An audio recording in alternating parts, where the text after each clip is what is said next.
This video is brought to you by CoinSwitch Kuber. Download the app now. भाई साहब, bitcoin में trade करना आखिर फ्लेक्सिबल कितना है?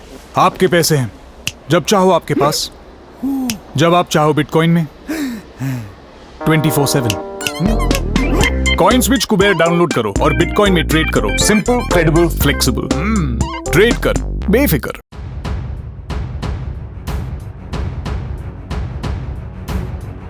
मई में शेयर बाजार ने निवेशकों को मालामाल कर दिया है। भारत का शेयर बाजार रिटर्न के मामले में मई का सरताज बन गया है।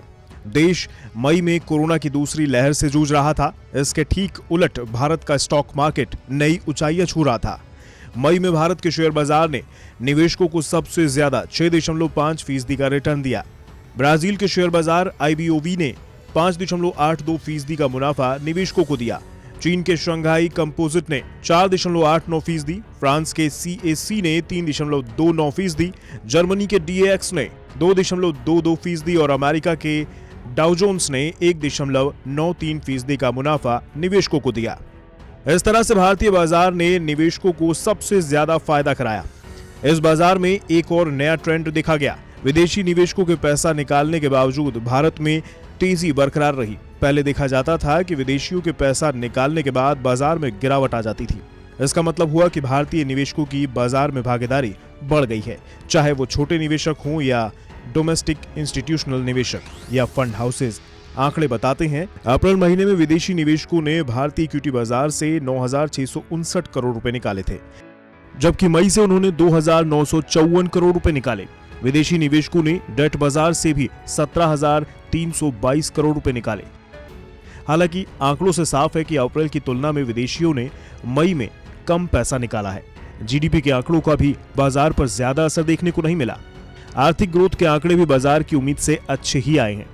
कारोबारी साल 2021 में भारत की GDP में 7.6% की गिरावट आई, जबकि उम्मीद 8% की गिरावट की थी।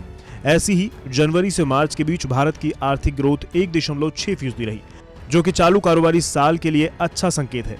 हालांकि दूसरी लहर थोड़ा खेल खराब कर सकती है, लेकिन बाजार इसे अस्थायी मानकर चल रहा है।